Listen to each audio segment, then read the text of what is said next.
जिथं वृत्तीच नाही, जिथं उपाधीच नाही, असं निरुपाधिक जो प्रकाश आहे, निरुपाधिक जे स्वयंतत्व आहे, जे स्वयंप्रकाशत्व आहे,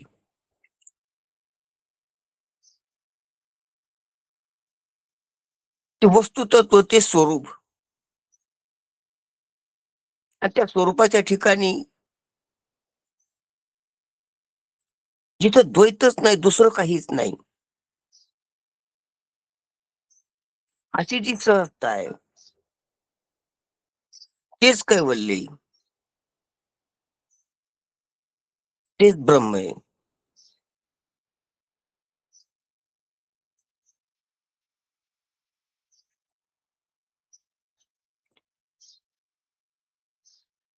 असं ज्ञानोबा आहे. तिथपर्यंत सहजतेनं आपल्याला दृष्टी देतात, सहजतेनं आपल्यापर्यंत भिडतात त्या तत्वाला, आणि सहज पुन्हा बोलण्यात. म्हणून ज्ञानोबा जे बोलतात ते इतकं विशेष आहे, इतकं साध आहे, इतकं सहज आहे, इतकं सोपं आहे.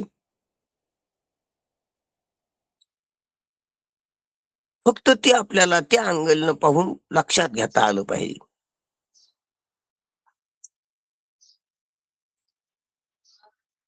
सर्व दुर्लभ आहे. बाकीचे जे सर्व मार्ग आहेत, सर्व काही पंथ आहेत, सर्वाच्या काही साधना आहेत, त्या सर्वाला दुर्लभ आहे. म्हणून तर म्हणतात योग या दुर्लभ. कारण काही गोष्टी प्राण्यांना, पक्ष्यांना दुर्लभ असतात, त्या मानवांना सुलभ असतात. मानवामध्ये ज्या गरिबाला दुर्लभ असतात, त्या श्रीमंताला सुलभ असतात. ज्या श्रीमंताला दुर्लभ असतात, त्या राजाला सुलभ असतात.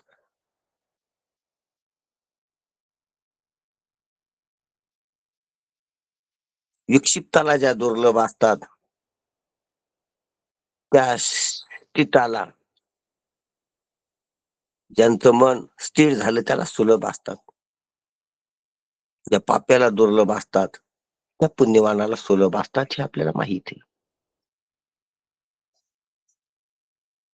ज्या इहलोकात दुर्लभ असतात, त्या परलोकात सुलभ असतात. ज्या दुसऱ्या कुठं दुर्लभ असतात, त्या वैकुंठात, कैलासात सुलभ असतात. ज्या ब्रह्मांडात, जागृतीत दुर्लभ असतात, त्या समाधीत, योग्याला सुलभ असतात. म्हणून व्यवहारात योग्याला दुर्लभ आहे असं काही व्यवहारात नाही. म्हणून सर्व व्यवहारातली सर्व सुलभता योग्याला आहे.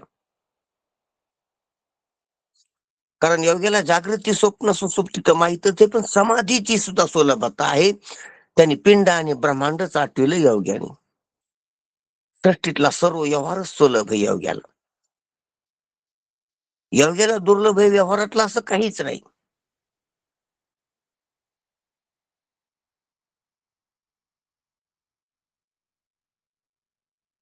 जड, जीव, ईश्वर, जागृत, स्वप्न, सुसुप्ती, अवस्था, रिद्धी, सिद्धी, शक्ती, हे सर्व सुलभ आहे. काल परवा ते जाणणं, भूत, भविष्य, वर्तमान,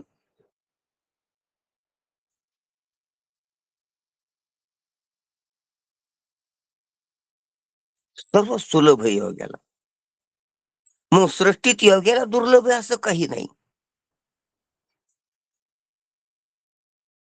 पण तरी बी योग्याला दुर्लभ आहे. ती माऊली सांगतात की योग या दुर्लभ, तो म्या देखील साध. सृष्टीतली जरी सर्व सुलभता असली योग्याला, तरी सृष्टीच्या अधिष्ठानाची दुर्लभता आहे.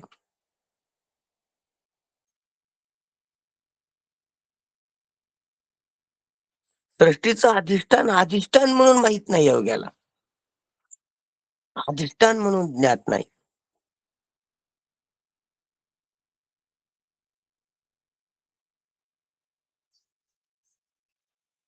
आणि ते अधिष्ठान म्हणून ज्ञात नाही, म्हणून प्रपंच अध्यस्त म्हणून ज्ञात नाही.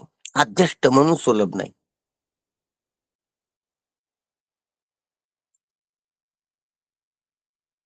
ही गोष्ट माऊलीनं सांगितलेली. योग या दुर्लभ तुम्या देखील असा.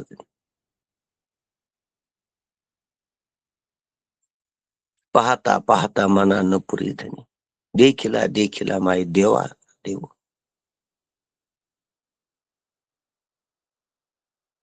देवाचा देव माहित नाही योग्याला दुर्लभ आहे.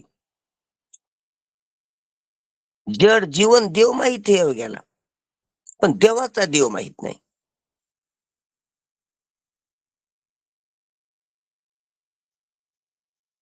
इतराला फक्त जडच माहित आहे. सांगू का, मनुष्य देह सोडून इतर देहातल्या जीवाला फक्त जडच माहित आहे, जीव माहित नाही. मनुष्य देहात जड आणि जीव माहित आहे, पण देव माहित नाही समजायला.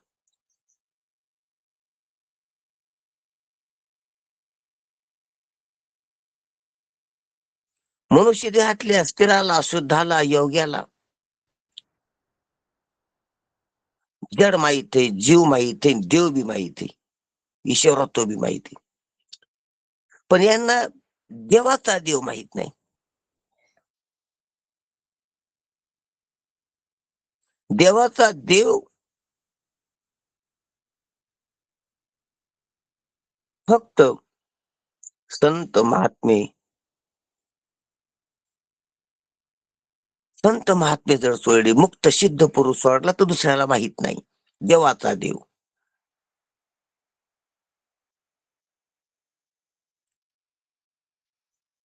ईश्वराचा, ईश्वराचं अधिष्ठान.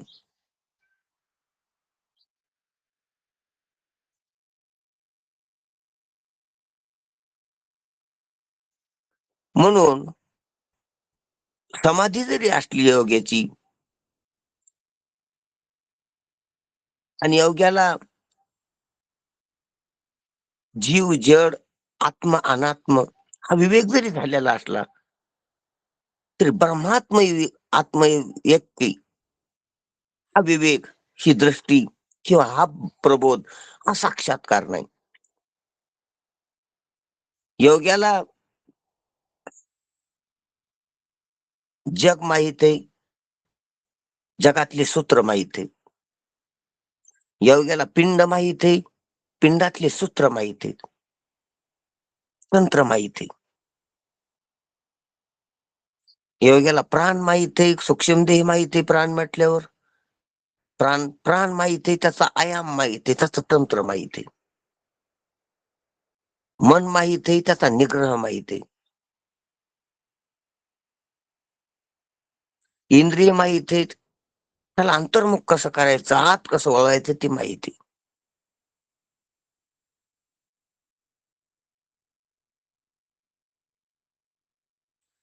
योग्याला लीन कसं करायचं आणि उत्थान कसं करायचं माहिती. योग्याला संयम माहिती, निग्रह माहिती.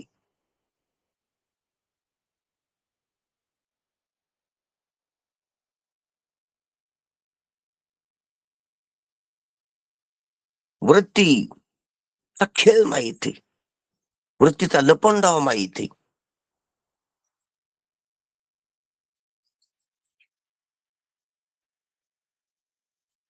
पण तरी बी इथपर्यंत माहित आहे आणि योग्यानं बरंच बगलीत घेतले सर्व जगाला, पिंड ब्रह्मांडाला. म्हणून योगी सर्वात मोठा आहे त्या भोग्यांपेक्षा, त्या रोग्यांपेक्षा. रोग्यापेक्षा भोगी सोबत असतो, भोग्यापेक्षा योगी सोबत असतो. रोगी, भोगी, त्यागी आणि मग योगी. त्याग्यापेक्षा बी योगी सोबत हो. म्हणून ज्ञानोबारायाने योग्याला चंद्राची उपमा दिलेली अमृत अनुभवात. तो झाला ये मार्गी देहाचा चांदू. अष्टांगादी योगी, योगी अंग टेकिले योगी, तो झाला ए मार्गी देहाचा चांदू, दिवसाचा चंद्र.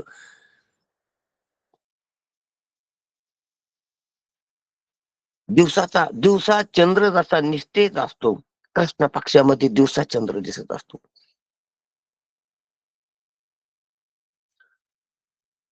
उशिरा उगाल्यामुळं सूर्योदय झाल्यावर बी चंद्र दिसतो एका बाजूनं पूर्व पश्चिमेला.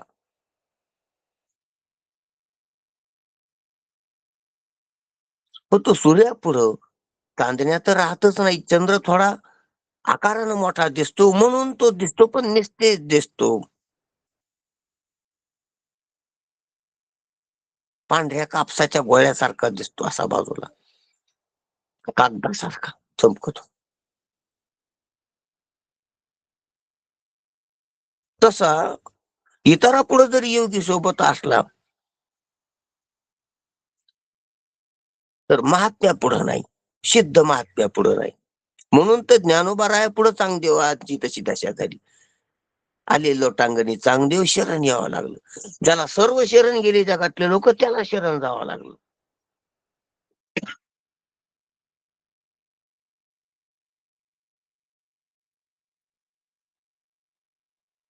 पहा,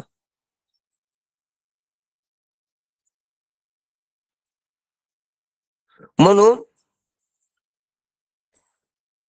विषय काय आपला, की योग्याला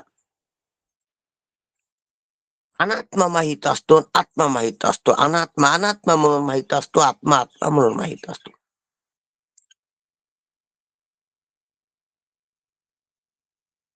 मी ते मी, तू ते तू, कुकड हे लाडशी. किंवा हे हे येत आत्मा आत्म्याच्या ठाई देखी जे देहीचा धर्म देही, ही योगी जाणतो. योग्याला देह भ्रांती नसते. योग्याला मी देह वाटत नाही.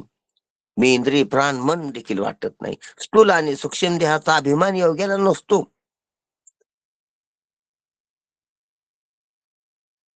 तो स्थूल आणि सूक्ष्म देहाहून वेगळा मी हे जाणतो. स्थूल देहात अडकतो तो भोगी,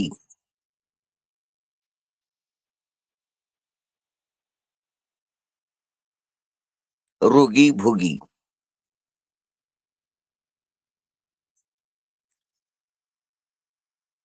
सूक्ष्म देहात अडकतो तो कर्मठ.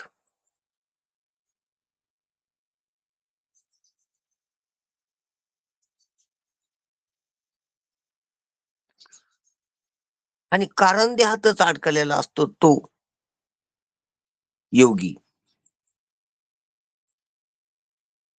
देहात अडकले, कारणाचा पडदा ओलांडला नाही.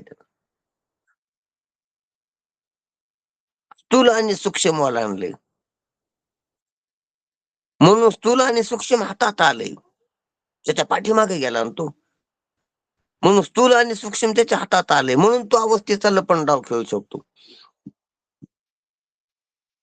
आणि कारण सुद्धा लीन करता येतं त्याला. कारण कारण निवृत्त नाही करता येत.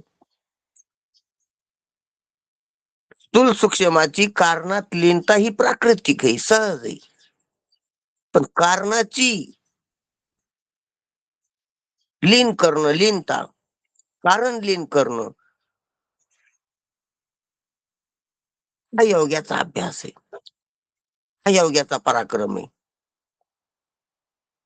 ही योग्याचे योगिक प्रयत्न आहेत.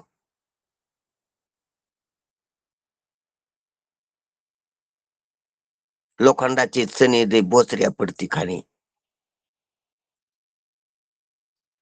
हे योग्याचा खेळ आहे, हे योग्याचा पराक्रम आहे.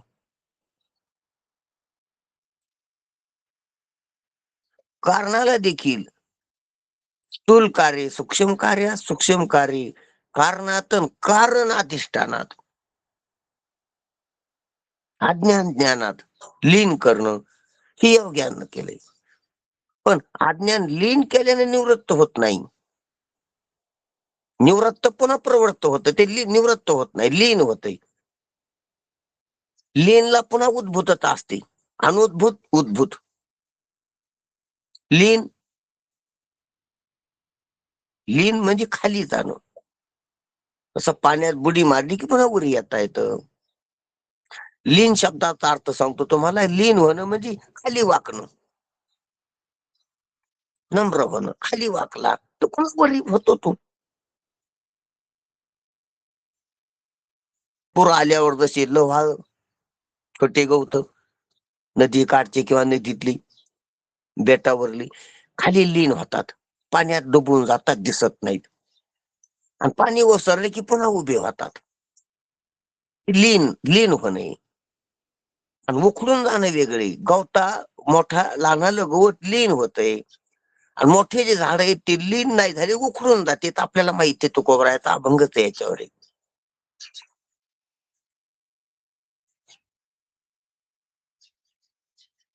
लीन होणं म्हणजे त्याच्यामध्ये लवून जाऊन राहणं. हा एक स्थूल दृष्टांत सांगितला. जसं मीठ पाण्यात लीन होते, निवृत्त होत नाही, विरघळतंय. त्याला विरघळतंय म्हणतो आपण. असतंय ते स्थूल रूपानं राहत नाही, सूक्ष्म रूपानं राहते. म्हणजे पांढरी रूपानं, खडबडीत रूपानं, आकार रूपानं राहत नाही पाण्यात मीठ, पण राहत नाही असं नाही. जर पाणी आटीत आलं उष्ण करून तर पुन्हा त्याचा आकार आणि त्याचा पांढरा रंग पुन्हा तुम्हाला दिसणार तळाला त्या पातेलीच्या. गेला नाही कुठं तो, आहे त्याच्यातच. पाण्यात लीन झाले मीठ ते, पुन्हा तुलतेले येऊ शकते. ती पाण्याशी पाण्याशी एकरूप, एकरूप न होता पाण्यात पसरले. एकरूप होता येत नाही. एकरूप झाला असतं तर पुन्हा मागं मीठ नसतं आलं. पाण्याशी एकरूप व एकरूप वाटतंय एकरूप होत नाही. तसंच हे योग्याच्या समाधीचं ब्रह्माशी एकरूप वाटतंय एकरूप होत नाही. ध्यानात घ्या जरा गोष्ट. पडदा असतो, दोन अलग वस्तू असतात. अविद्येचा लॅमिनेशन आहे योग्याला. म्हणून ब्रह्माशी मिठासारखं पाण्यात जरी विरघळलं ते तरी ते वेगळं होतंय, वेगळंच राहतंय. म्हणून आत्मा कळाल्यानं एकरूपता होत नाही, अद्वैत होत नाही. द्वैत तसाच राहतो, भेद तसाच राहतो. अरे जग कळाल्यावर तर भेदाची परिसीमा आहे. देह कळाव, देह कळाल्यानं काही शेवट नाही झाला. जीव कळाव. हे पहा, जग कळालं तर जडच कळालं. देह कळाव, जडाचा व्यवहार होतो, त्या जडामध्ये व्यवहार होतो देहानं. पण देह कळालं म्हणजे काही लय करामत नाही केली, जडच कळालं. जग बी जडेन, देह बी जडे, पिंड जडेन, ब्रह्मांड जडच.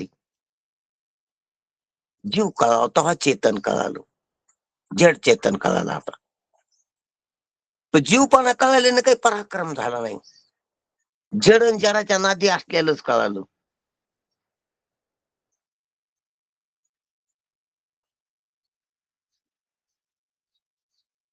म्हणून आत्मा कळाव, ध्यानात घ्या. जीवाला जडाचा नाद आहे, आत्म्याला नाद नाही कोणता. असं नाद नसलेलं चैतन्य कळावं, शुद्ध चैतन्य आत्मा.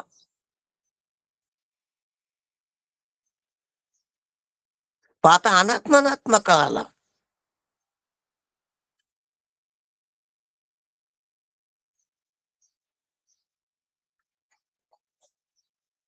त्या अनात्मा आत्मवर्गातलं झालं, ह्या द्वंद्वातलं. पण निर्द्वंद नाही कळालं तरी बी, द्वंद्वातलंच कळालं. आत्मा आणि अनात्मा ही द्वंद्वातलं ही सापेक्षता आहे. निरपेक्ष राहिलं कळायचं, निर्द्वंद राहिलं कळायचं. अजून एक पडदा राहिलाय आणि तो योग्याचा राहत असतो. आत्मा जरी कळाला, मी आत्मा आहे असं जरी कळालं, तर मी आत्मा ब्रह्मरूप आहे असं कुठं कळालं. आत्मा कळाल्यानं जगत खोटं कुठं झालं, जगत भ्रांती, जगत अध्यास आहे असं कुठं कळालं. जगत अध्यास आहे कळालं नाही, आणि ब्रह्माधिष्ठान आहे असं कुठं कळालं.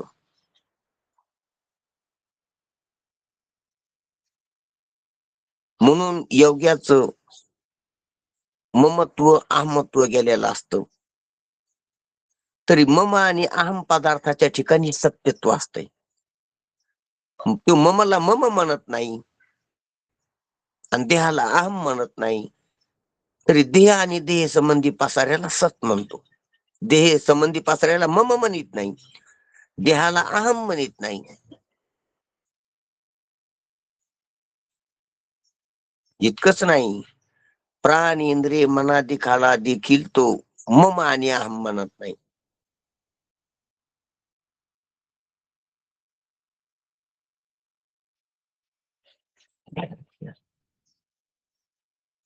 पण जड म्हणतो. चेतन नाही म्हणत त्याला, पण जड म्हणतो, सत म्हणतो.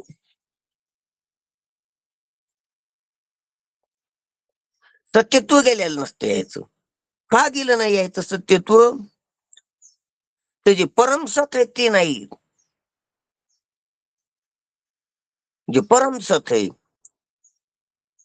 जे आत्मा आणि अनात्म्याचं अधिष्ठान आहे, जे जड चेतनाचं अधिष्ठान आहे, जे तो ओणीचा राचर, तो हरी अनभिज्ञच आहे. अजून त्या हरीचं दर्शन नाही. एक पडदा राहिलेलाच आहे. म्हणून योगी मी आत्मा आहे असं जाणतो. असं जरी म्हणलो तर आपण, तरी अज्ञानच आहे. ब्रह्मात्मैक्य अज्ञान आहे.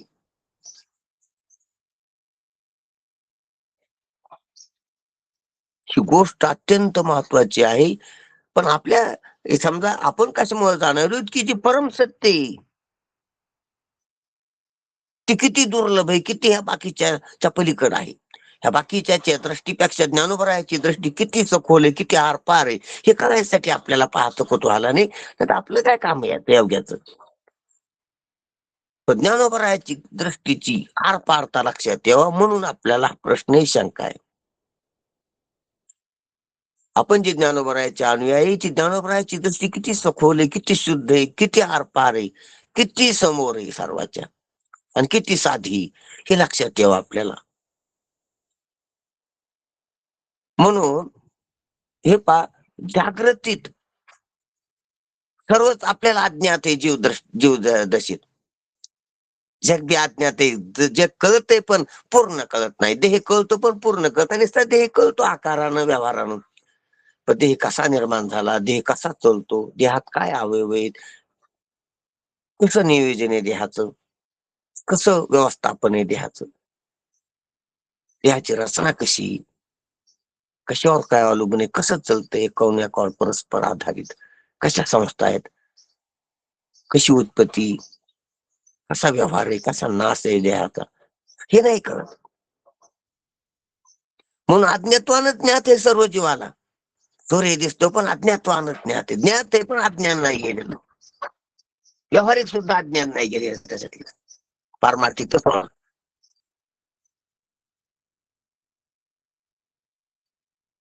म्हणून अविद्या तू अविद्या दोन्ही भीतीत जीवाला.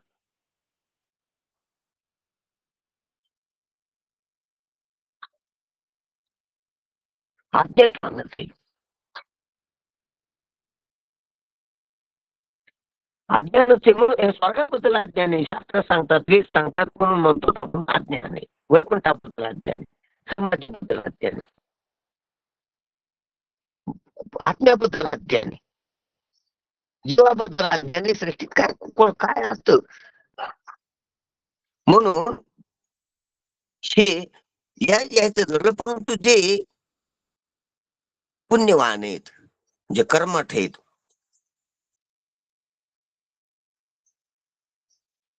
त्यांनी पाप ओळखलं. तर बाकीच्याला तर पाप बी ओळखून नाही आलं. त्याने पाप पुण्य ओळखलं कर्मठानं, विधी निषेध ओळखला, कर्मचक्र ओळखलं, कर्म ओळखलं, त्यांनी कर्म कारण हे ओळखलं, जगाचं देहाचं सुख दुःखाचं. एक टप्पा पुढे गेली ती, हे इतरांपेक्षा, या भोग्यापेक्षा, बाकीच्या पेक्षा. उपासक त्याच्यापेक्षा पुढे गेली, त्याच्यापेक्षा नंतर खोल आहे त्याची. त्याला ज्ञात आहेत काही गोष्टी कर्मठाला, उपासकाला.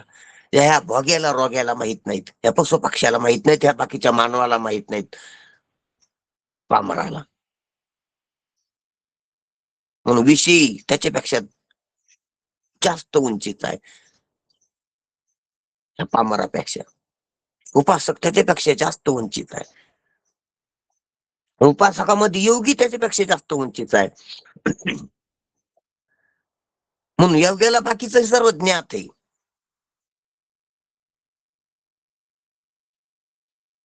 कारण समाधीमध्ये सर्वाचा लय होतो, सर्व उद्भत होते, म्हणून सर्व बाकीचं सर्व तंत्र माहित आहे त्याला, सृष्टी तंत्र माहित आहे योग्याला, शरीराचं सर्व यंत्र माहित आहे,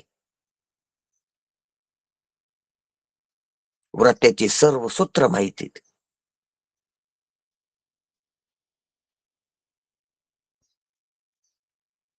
पिंड ब्रह्मांडाचा सर्व हे आवाक्या बाहेरचा जीवाला दिसणारा सर्व प्रपंच त्यानं आवाक्यात घेतलाय.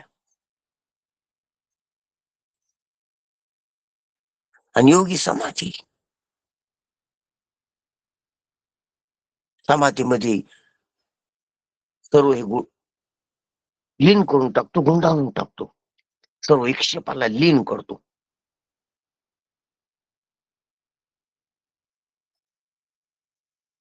ही सर्व प्रकृती प्रपंचाची या सर्वाला लीन करतो आणि समाधी घेतो.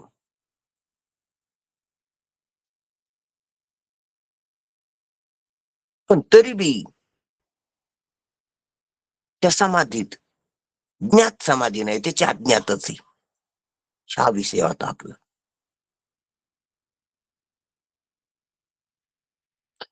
साधू संत व्यवहार करीत असताना ते ज्ञात ज्ञात समाधीत आहेत. समाधी संजीवन हरिपाठ सहज समाधीत आहेत. आणि त्याची ज्ञात समाधी ज्ञात समाधी जाणवू नये. योग्याने एवढं जरी लीनतेचा पराक्रम केला तरी बी न जाणताय अज्ञात समाधी, म्हणजे अविद्या निवृत्ती झालेली नाही, अधिष्ठानाचं दर्शन नाही आणि अध्यस्त म्हणून ओळखलं नाही. भ्रम आहे, त्रिपुटी भ्रम आहे, ओळखलं नाही. त्रिपुटी लीन केली, त्रिपुटीचा भ्रम आहे, ओळखलं नाही. स्वतःची या गुंजे आत बाहेरी नाही तुझी ती तीनपणे विन जाणी जी त्रिपुटी, ही असंच आणलं नाही योग्यानं. ज्ञानोबरायाने योग्याला सांगितलं, सांगावं लागले.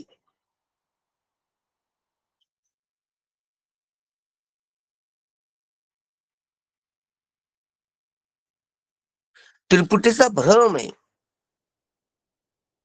त्रिपुटी सत्य नाही, त्रिपुटी त्री नाही, एक आहे.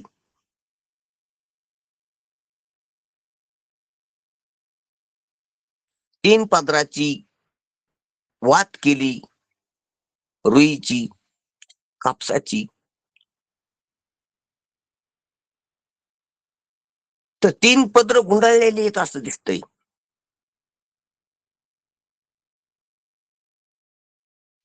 तीन पदर वळलेली आहेत असं दिसतंय. तीन तीन दिसतेत, तीन इथलं एक दिसत नाही. तीन इथलं एक दिसतंय, त्यानं अधिष्ठान पाहिलं. तीन पदर गुंडाळलेली दिसतील, ते अध्यासतातच राहिला. म्हणून त्रिपुटी त्री हा पहिला अध्यास आहे.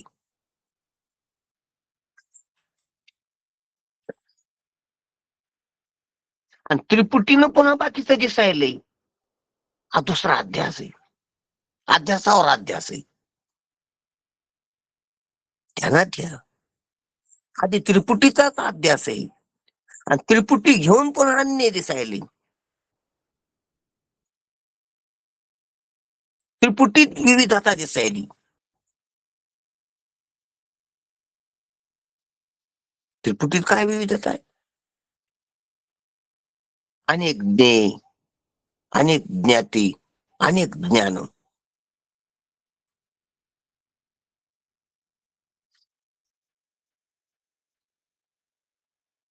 हा त्रिपुटाचा बाजार भरलाय.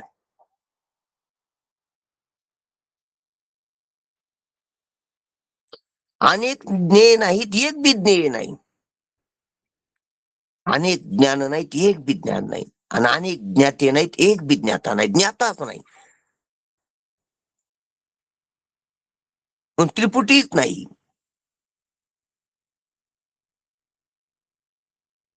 ज्ञेयाचा अत्यंत अभाव आहे, ज्ञातेपणाचा अत्यंत अभाव आहे. आणि ह्या विशेष ज्ञानाचा बी देखील अत्यंत अभाव आहे. खरं आहे ते वेगळंच आहे. त्या 3 वाती दिसायला, 3 वातीनं एक कापूस आहे. म्हणून स्वतःची गुंजे, स्वतःचा जो गुंडाळा आहे,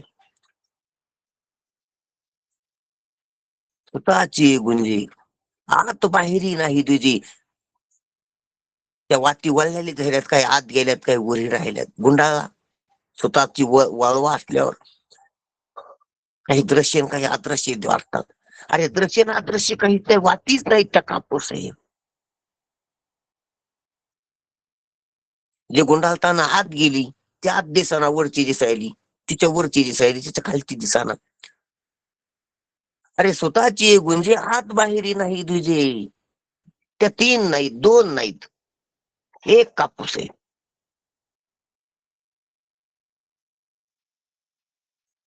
तेवी 3 पणे विण जाणीजे त्रिपुटी ही. मुनी त्रिपुटी त्रिपुटीच नाही म्हणून त्रिपुटीनं जग मानू नको आणि त्रिपुटीला सत सत म्हणू नको. त्रिपुटीला लीन करू नको.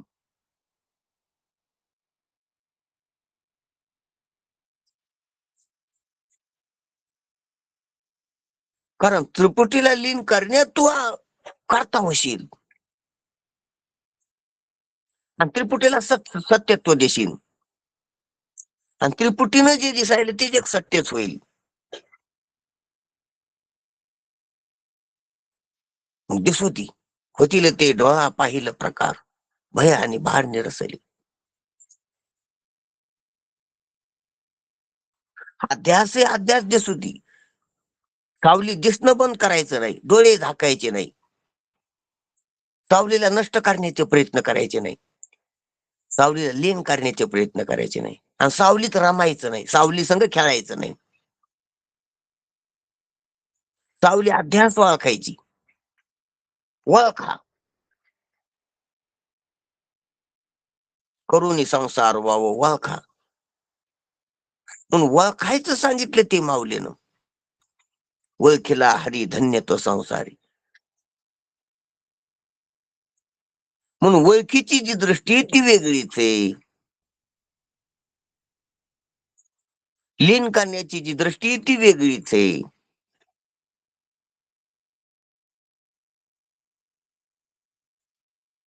आणि भोगाची जी दृष्टी ती वेगळीच आहे. इतर इतर जणांची स्वर्गातल्या किंवा वैकुंठातल्या किंवा मृत्यू लोकातल्या बाकीच्या जीवाची भोगाची दृष्टी,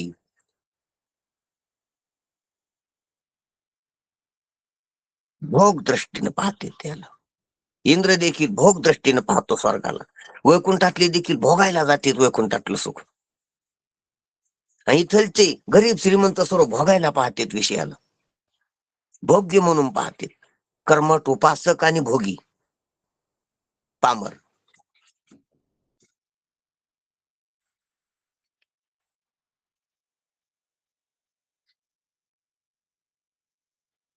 आणि हे लीन करायला पाहते योगी. योगी भोगी नाहीत, त्याचं लय रूप निवृत्ती करतात. हे प्राप्ती करायच्या मागे आहेत. स्वर्ग वैकुंठातली प्राप्तीच्या मागे आहेत. योगी निवृत्तीच्या मागे पण लीन रूप निवृत्ती, लय रूप निवृत्ती.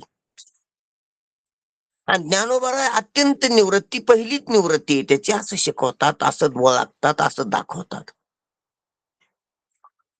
अरे प्राप्ती तर नाही पण निवृत्ती पण नाही जगाची भोगाची. जग भोगी तर नाही पण निवृत्ती पण नाही, हे ज्ञानोबा शिकवतात. जग भोग्य वाटतंय ते विषय पामर.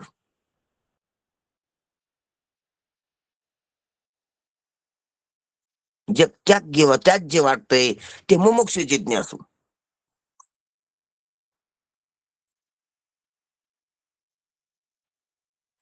जग निवृत्ती वाटतंय ते योगी.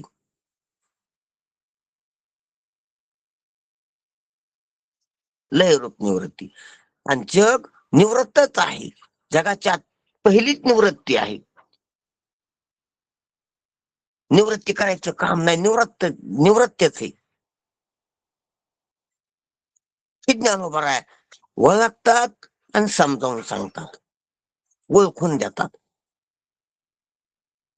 म्हणून असं ओळखून असतात ते, म्हणून त्याची ज्ञात समाधी जग नाही. आणि असं जाणून बुजून पाहतात ते, म्हणजे त्याला ओळखू आलेलं ते जग नाही. हे पहिलंच ओळखतं. प्रपंच हा नाही जाणा, त्यानं जाणले ना आपल्याला जाणायला सांगायले. ते तर जाणतात ते, आणि आपल्याला जाणायला शिकवतात. प्रपंच हा नाही जाणा एकाकार वृत्ती झाली. ही ज्ञात समाधी जाणू नये. योग्याची समाधी जरी असली तर नेणू नये, अज्ञात आहे ते, जाणत नाहीत तसं. तिथं योग्याच्या समाधीत सुद्धा त्रिपुटी आहे, लीन त्रिपुटी, लीन जगत आहे, लीन पिंड आहे, लीन ब्रह्मांड आहे, लीन सुख दुःख आहेत, लीन पाप पुण्य आहेत, लीन द्वैत आहे. द्वैताची निवृत्ती नाही झाली तिथं, द्वैताची लीनता झाली. अज्ञानाची निवृत्ती नाही झाली, अज्ञान कार्याची लीनता झाली. स्थूल कार्याची, सूक्ष्म कार्याची कारणात लीनता झाली, आणि कारण विज्ञानात लीन झाले. बस लीन केले, निवृत्त नाही झालं. म्हणून लीन करणं निवृत्त झाल्यासारखं वाटतंय, हा भ्रम आहे.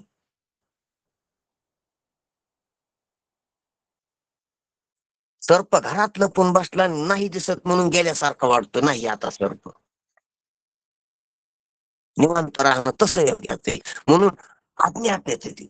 आपल्याला माहित, आपल्याला वाटतं गेला सर्प नाही आता, आणि कुठेतरी असाच डब्या माग कशा माग बसलेला आहे, तिथंच दिसत नाही म्हणून निर्धास्त झालतो आपण. आपला जो निर्धास्तपणा आहे हा अज्ञात आहे, ज्ञात नाही. तसा योग्याचा जे निवांतपणा आहे तो अज्ञात आहे. योग्याची जी समाधी ती अज्ञात आहे. पुन्हा उत्थान होतंय, पुन्हा द्वैत दिसतंय, पुन्हा प्रयत्न करावं लागते समाधी पुन्हा घेण्याला. म्हणून ज्ञात समाधी, अज्ञात समाधी.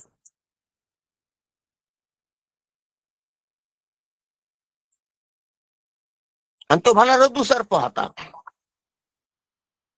पण सत्यत्व बुद्धीमुळं आता दिसत नाही म्हणून निर्धार झाला, जेवायला बसलाय. पुन्हा नजर चावळली, पुन्हा दिसला, पुन्हा जेवता जेवता उठली.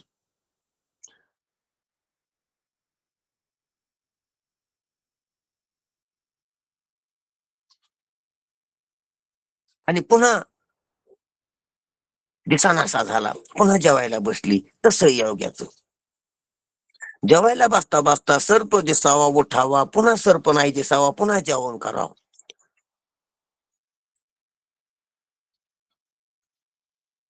ध्यानात घ्या. दिवा इकडे तिकडे गेल्यामुळे ती दोरी अंधारात जावा, पुन्हा कशाच्या पडसा छायेच्या.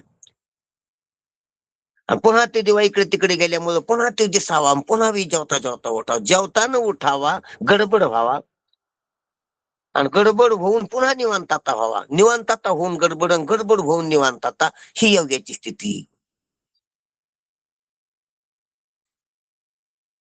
आणि चांगल्या प्रकाशात एकदाच ती दोरी वळखाव, आणि सर्प नव्हता, नाही नसणार, सर्प भ्रम होता, असं ओळखू येणं. आणि मग जी खरी निवांतता आहे ती ज्ञात आहे.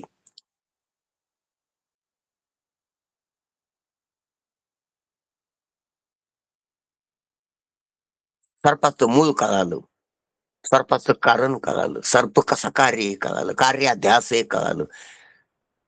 दोरी कळायला नव्हती, हा कारणाध्यास आहे कळालं, अध्यास कळाला ना, अधिष्ठान कळालं की दोरी भ्रम आहे, हा सर्व त्रिपुटी भ्रम आहे. म्हणून जाणून आता असल्यामुळं आता जशी निवांतता आहे, आता जे समाधान आहे ते आढळी, ते अक्षयी, ते अनादि अनंत आहे. म्हणून योगी आत्मा जरी जाणत असला, मी आत्मा आहे, तरी मी आत्मा ब्रह्मरूप आहे, हा पडदा राहतोच त्याला. म्हणून अविद्या राहतीच, मूल अविद्याचा राहतीच त्याची. म्हणून अविद्या निवृत्ती अभावी योग्यानं समाधी जरी घेतली तरी ती अज्ञात समाधी असते.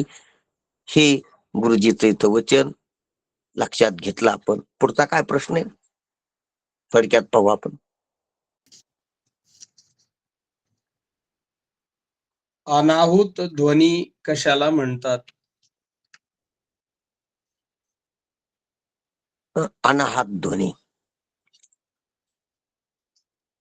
आता आपण जे बोलतो त्याला शब्द म्हणतो आपण, कारण ज्या ध्वनीच्या माग अर्थ असतो त्याला शब्द म्हणतो.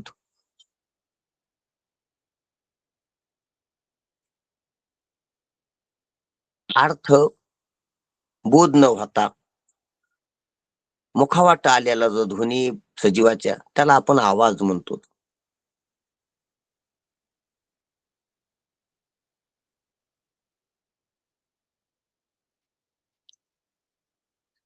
आणि दुसऱ्या एखाद्या वस्तूपासून व्यवस्थित रीतीनं, शास्त्रशुद्ध किंवा व्यवस्थित रीतीनं, आवडण अशा रीतीनं ध्वनी काढणं याला वाद्य म्हणतो. जशी बासरी, बँड,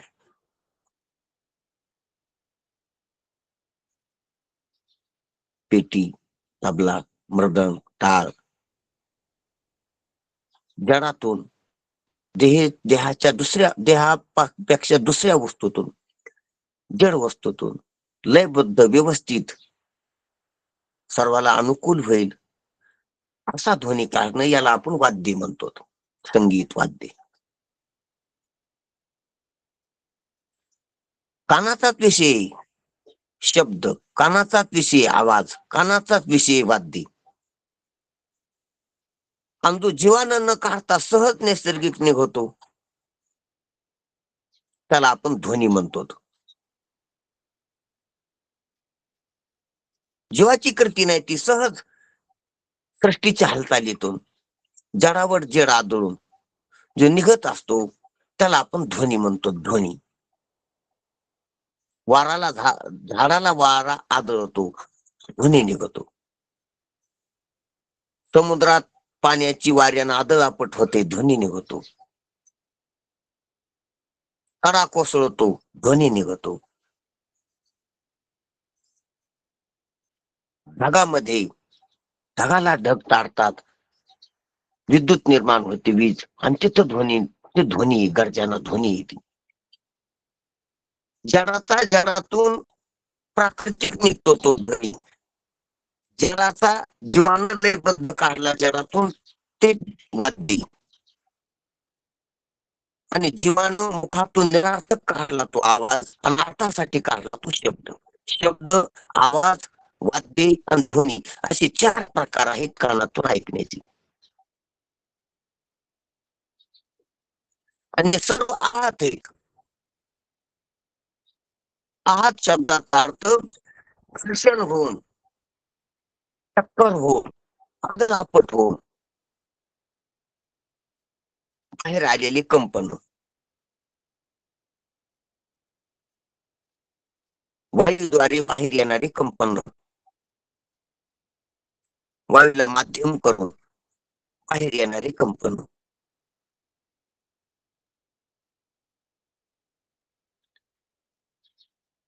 मग होठ होटावर स्पर्श होतो, आवाज निघतो आतून वायूच्या.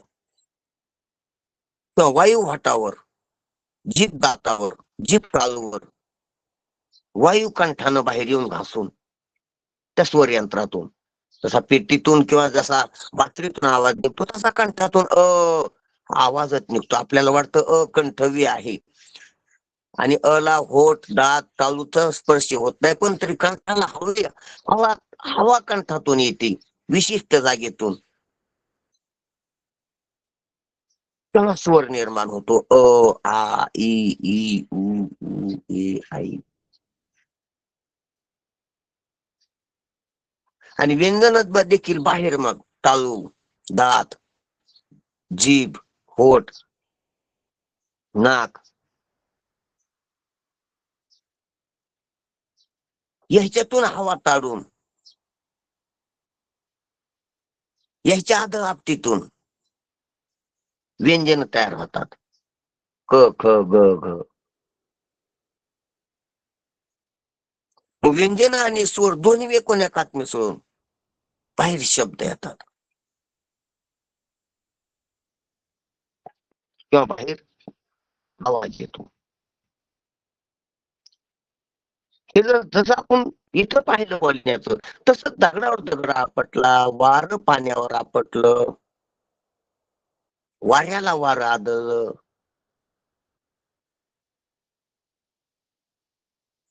हे पृथ्वी, पाणी, अग्नी, वारा आणि आकाश. त्या पाचही बी भूतामध्ये शब्द आहे, कारण शब्द आकाशात आहे ना, आकाश ह्या पाचारीचं कारण असल्यामुळं पृथ्वीत बी शब्द आहे, पाण्यात बी शब्द आहे. शब्द म्हणजे ध्वनी, आवाज आहे. शब्द म्हणजे त्याला अर्थ नाही म्हणून शब्द म्हणता येत नाही, पण आपल्याला शब्द म्हणायची सवय लागली, कारण शब्द उपजीवी येत आपण म्हणून. शब्द नाही तो. दगडावर दगड आपल्याला शब्द थोडा झाला, ध्वनी झाला, आवाज आला म्हणून आपण. निरर्थक आहे ना, त्याला अर्थ नाही ना. अर्थासाठी स्वतः तो निर्माण झाला. असो म्हणून टक्कर होऊन आदळआपट होऊन जो येतो त्याला ध्वनी म्हणाव. आणि जगाच्या आधी, हे जड निर्माण व्हायच्या आधी मूळ जे आहे तर ती ओमकार ध्वनी आहे, प्रणव ध्वनी. तर तो अनाहत म्हणजे आदळ आपट होण्याच्या किंवा आदळ आपटणाऱ्या वस्तू निर्माण होण्याच्या अगोदरचाच जो मूळ ध्वनी तो अनाहत आहे.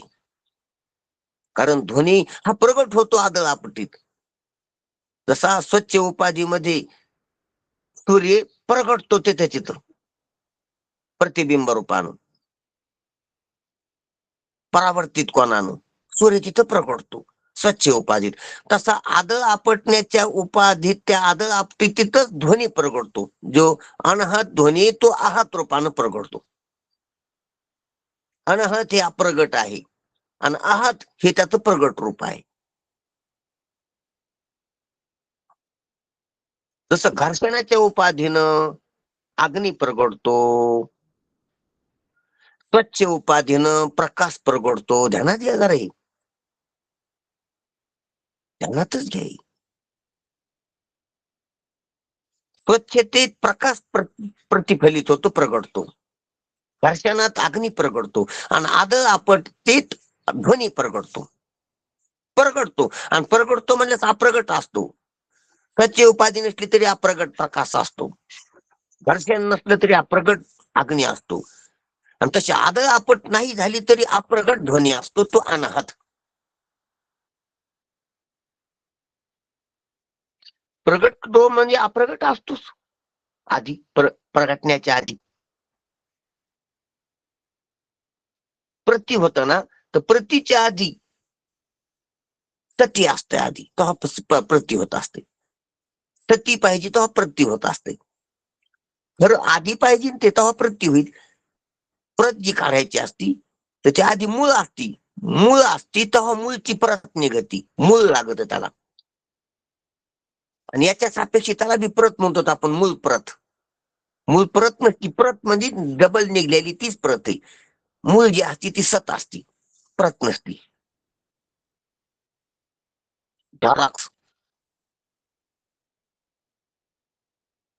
म्हणून प्रतिबिंब हे झेरॉक्स आहे आणि हा मूळ चारा हा मूळ आहे, सत आहे. आणि ती प्रत आहे, सतन प्रत. चेहरा सत आहे व्यवहारात आणि आरशात दिसायला ती प्रत आहे, प्रत. म्हणून प्रतिबिंब म्हणतो आपण त्याला. प्रत आहे ती, झेरॉक्स आहे, कॉपी आहे ती,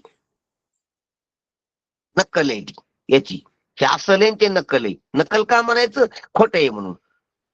याला असल म्हणायचं व्यवहारात चेहऱ्याला. मानेवरला चेहरा हे असल आहे आणि ते नक्कल आहे. त्याला इंग्लिश मध्ये झेरॉक्स म्हणतो आपण, नक्कल. नकली येते हे असली ही. तसा आहत ध्वनी नकली आणि अनाहत ध्वनी असली व्यवहारात. अपाची कोण असली, परावर्तित कोण नकली. हा व्यवहारात जे बोलायला हा ध्वनी असली व्यवहारात, आणि प्रतिध्वनी निघतो तो नकली, प्रसाद प्रतिध्वनी.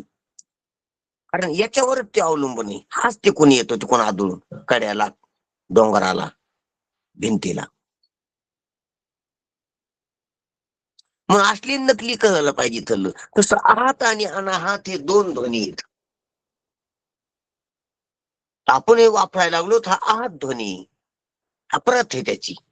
कोणाची प्रत आहे तर अनाहत ध्वनीची. म्हणून अनाहत ध्वनीची गुंजन सारखी असते सतत. जसं मूळ अग्नी जो घडण्याच्या आधीचा, त्याला आपण अव्यक्त अग्नी म्हणतो, तो सतत असतो. मूळ प्रकाश तो सतत असतो. प्रतिप्रकाश कधी असतो नसतो, तो उपाधिक असतो. तो निरुपाधिक प्रकाश नेहमी असतो, व्यवहारात म्हणतो आपण. निरुपाधिक अग्नी नेहमी असतो. हा सोपाधिक अग्नी घर्षणाच्या उपाधीत कुठं कुठं प्रगटतो. तसा अनाहत ध्वनी नेहमी असतो. आहत ध्वनी कुठं कुठं आदळ आपण त्याच्या ह्या उपाधीत, ह्या क्रियेमध्ये प्रगटतो.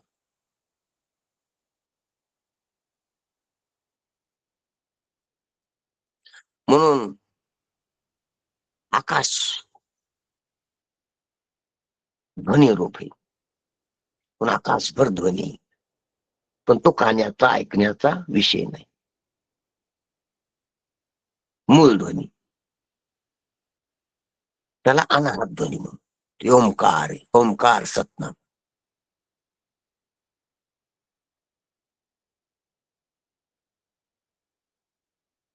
म्हणून तो कान उघडे करून नाही, कान बंद करून, इंद्रिया चोरून जे विजेते अशी व्हावी.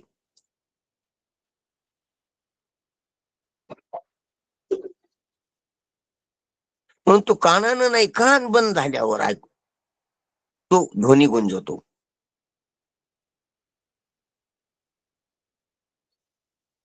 तो बाहेर नाही, आत गुंजतो. तो आदळ आपट न होता नाही, आदळ आपट न होता संयम असतो.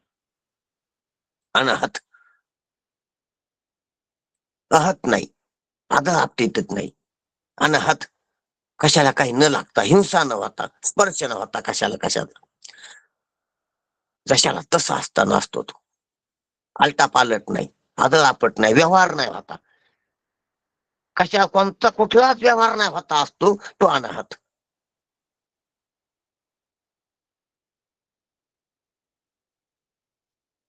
मग तो सृष्टीच्या पूर्वी बी असतो.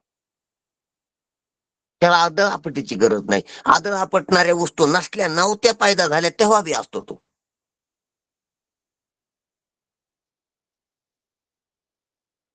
आदळ आपटणाऱ्या वस्तू पैदा निर्माण होऊन बी नाही आदळ आपटल्या तर आहत ध्वनी होत नसतो. आणि आदळ आपटणाऱ्या वस्तू निर्माण होऊन नाही आदळ आपटल्या तरी आहत ध्वनी, अनाहत ध्वनी असतो. आणि निर्माण जरी नाही झाल्या, आदळ आपटणाऱ्या वस्तू निर्माण नाही झाल्या, नसल्या झाल्या तरी अनाहत ध्वनी असतो, हे मला सांगायचे. दोन हात आहे, टाळी वाजली तर आहत ध्वनी आला, टाळी नाही वाजली तर हात असताना बी आहत ध्वनी नाही आला. आणि हात निर्माणच झाले नव्हते गर्भाशयात तेव्हा बी अनाहत ध्वनी असतो. अनाहत टाळी असते, अनाहत वाजती टाळ. हे टाळ ध्यानावर असल्यास लक्ष येते, त्याची टाळ नसताना बी तो ध्वनी असतो. टाळ नाही वाजत, ते अनाहत वाजते.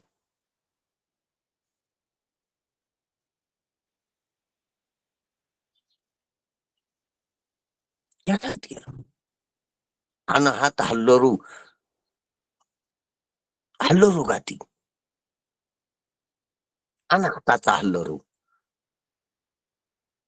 अनाहताची बासरी, अनाहताचा शंख, अनाहताचा नाद, अनाहताचे टाळ, अनाहत ध्वनी गर्जते अपार.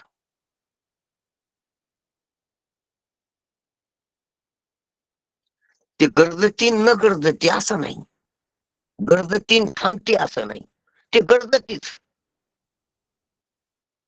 आणि हा टाळ वाजते पण थांबतेच असं नाही.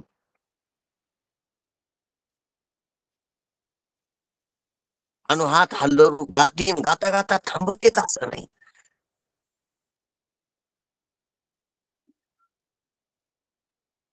त्या अखंड निजी निजरूपी निजविला निळा, अनाहातो हल्लरू बाळा गाती. निजी निज रूपे निजविला तुका, अनाहत बालका हल्लोरू गाती. बरोबर आहे. अनाहत, अनाहत बालका हल्लोरू गाती.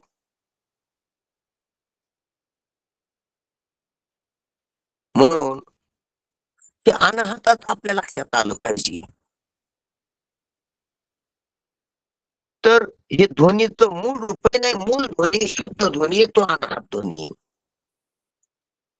आता ह्याच्यातलं सांगायचं रहस्य काय आहे आपलं, तर ते योगी किंवा जे अंतरुपासक असतात, ते एकांतात जाऊन जेव्हा साधना करतात, ध्यान करतात, त्या वेळेला ह्या ध्वनीची गुंजन जेव्हा ह्या लोकांतातून, ह्या गर्दीतून लांब गेल्यावर तो ध्वनी येतो, निवांत झाल्यावर.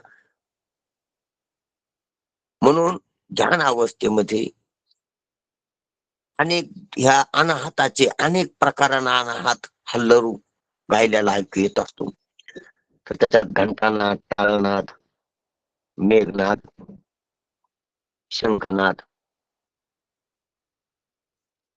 असे अनेक नादाचे जे प्रकार दाखले ते 10 दाखलेली सूत्रकारानं किंवा ध्यान अवस्थेतील महापुरुषाला त्याचे प्रत्यक्ष त्याचे अनुभव आलेली ती 10 प्रकारानं आली म्हणून 10 प्रकार सांगितलेले असतील त्याची अनाहताची. तर ते 10 प्रकारांनी त्याच्या अनुभूती आहेत. आणि तो अनानुभूत आहे. अनुभूत अनुभूती वाचून असलेला जो केवळ एक ध्वनी तर तो अनाहतच आहे. त्या अनुभूतीचे प्रकार 10 आहेत. आणि तो एकच आहे अखंड. तर हे बी आपण बाह्य रूप पाहिलं याच. पण संत जे बोलतात ते अनाहत असते. कारण कुठलाच अभिमान न घेता, कुठलीच अहंता ममता नसता, कुठलाच हेतू नसताना त्याची सहजवाणी असते. तुका तरी बोली सहजवाणी, सहजवाणी असते.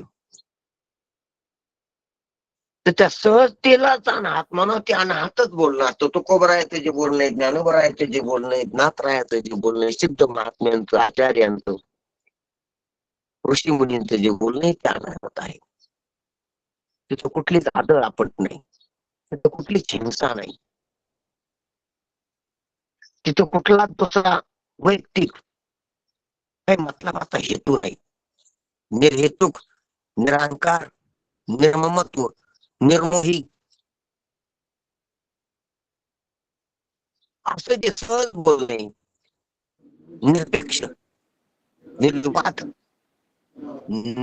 संशयविहीन, विपर्यासविहीन, भ्रमविहीन, ह्या प्राकृतिकल्या कोण्याच दोषात न सापडणारा असं जे संतांचे शब्द आहेत तर ते अनाहत नाद आहे. अनाहत काय बोलायचं का बोला. अनाहत ध्वनिनाद, अनाहत ध्वनिनाद तो पावला परमपद, तुर्या विनोदे छंदे छंदे डुलतसे. बरोबर, ती स्थिती सांगितलेली बरोबर आहे महात्म्याची. म्हणून संत महात्म्याचं जे बोलणं ते अनाहतच आहे. आता अनाहत शब्दाचा अर्थ बदलला.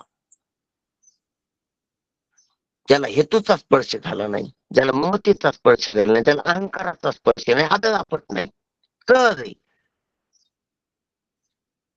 ज्याला वासनेचा स्पर्श नाही, त्याला भ्रमाचा स्पर्श नाही, विपर्यासाचा स्पर्श नाही, अविद्येचा स्पर्श नाही,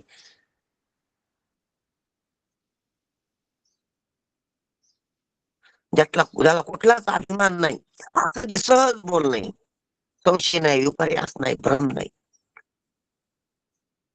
असा कुठलीच कशालाच आदळून नाही आलेला, तो सहज आलेला आहे. कशाला तरी अजून स्पर्श करून आला की तो हात झाला. म्हणून संतांची वाणी निर्हेतुक आहे. ईशवाणी, वेदवाणी, त्याला कुठलाच मोह, कुठलाच लोभ, कुठलाच अहंकार, कुठलाच मतलब, हेतू, कुठली धारणा, कुठली संकल्पना काहीच मदत आलेलं नाही. त्याच्या कशाला स्पर्श करून नाही, कोणताच विटाळ नाही त्याला. या अनेक आपण नाव घेऊ त्याच्यातला कोणताच स्पर्श विटाळ नाही झालेला कशाचा नाही. त्या विटाळ अखंड सोबत उपाधी वेगळा जाणीवीच्या.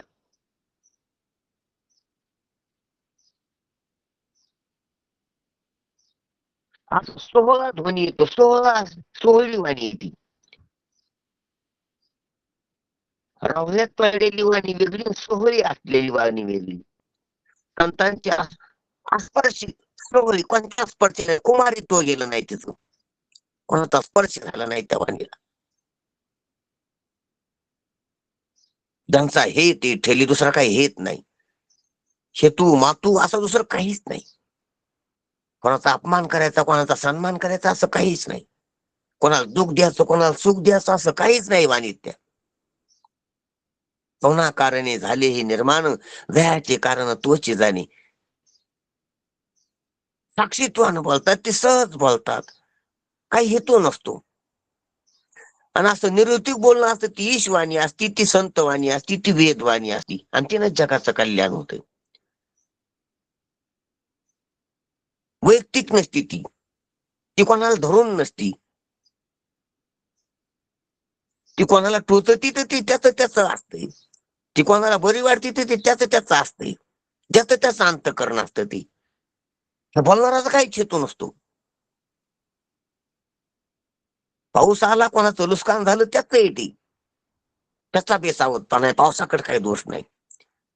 पाऊस आला, कोणाचं चांगलं झालं, अनुकूलता वाटली ती त्याच आहे, त्यानं तसं करून ठेवलं होतं आधी, त्याला अनुकूल झाला, कोणाला प्रतिकूल झाला. मेघाने वर्षावे आपल्या स्वभावे, नाही विचारित मेघ आगंधारी शेत. सहज असतं ते. संतांचं बोलणं कोणाला टोचतंय तर त्याची जखम असती, त्यानं जखम केली अंगाला त्याच्या, तेव्हा टोचले ती. वारा सुद्धा टोचतो, जखम असणाऱ्या माणसाला वारा सुद्धा सहन होत नाही. त्याची दात दुखायली, त्याला वाऱ्यानं पण दात दुखली, त्याची हवा आत घेतली तोंडात की, पाणी पिताना पण दात दुखतो त्याचा. पाणी काही टोचत नसतं, पण त्याची तिथं जखम आहे ना, त्याची दात किळली आहे ना. तसं संतापासून कोणाला दुःख होत नसतं, पण जो आधीच जखमी त्याला दुःख होतंय. संतापासून कोणाला सुख बी होत नसतं, पण जो अनुकूल झालेला स्वतःला तो सुखात डोबवतो, संतांच्या वाणीनं महासुखात डोबवतो. तो संतांचा काहीच येत नसतो, सहज असतं ते. आली मुखावाटे अमृत वसने, आलेली ती सांगेल नाही तोडून काढून. म्हणून तो अनाहातच आहे, संतांचं बोलणं अनाहात आहे.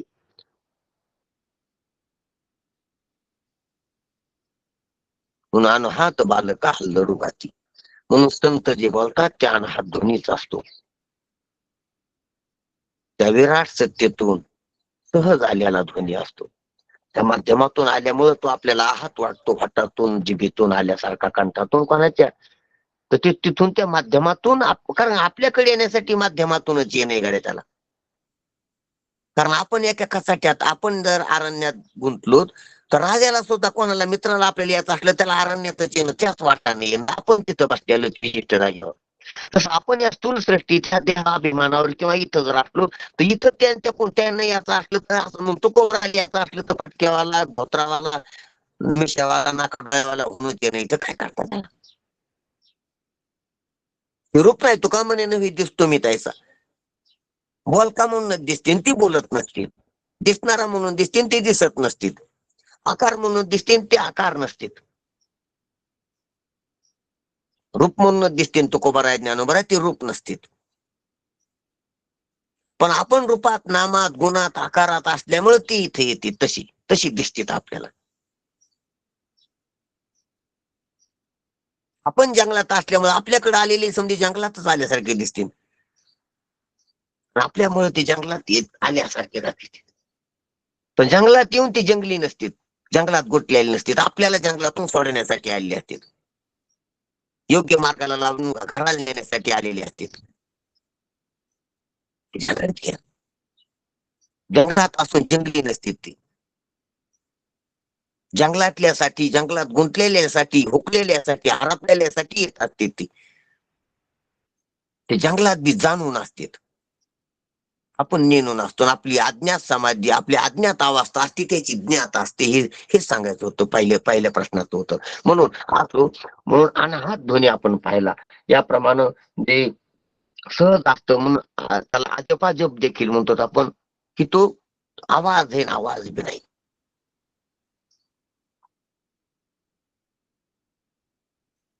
काहिड्याला नाही, त्या आवाजामध्ये अहंकार नाही, त्या आवाजामागं करता नाही कोणी, करता नाही, श्रोता नाही. सहज आहे.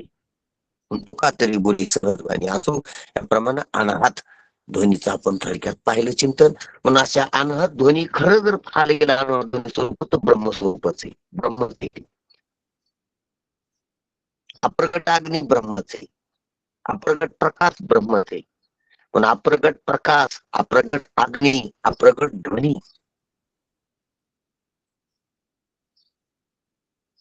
जे 10 प्रकार सांगितले ते सुद्धा वास्तवात सामान्य अनाहतामध्ये मोडतच नाहीत. नाही न, ते नाही, ते सामान्य नाही. ते पण 10 प्रकार. मग आपण जे हे मला काही अनुभूती आली जर सांगायचं असलं तर मला सांगावं लागेल घंटानादासारखं, मेघ घंटासारखं. कारण पुढच्याला करायला काय, पुढच्याला काय माहिती. म्हणून मला काहीतरी संकल्पना करावं लागेल. संकल्पना केली की त्या आतमध्ये आली.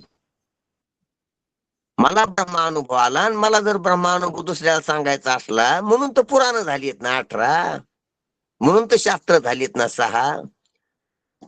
कारण दुसऱ्याला सांगायला जगातल्या संकल्पना, जगातलं सर्व घ्यावं लागतं. जगातलं घेतलं की ते जगत तिकडे राहत नाही, हे ध्यानात घ्या.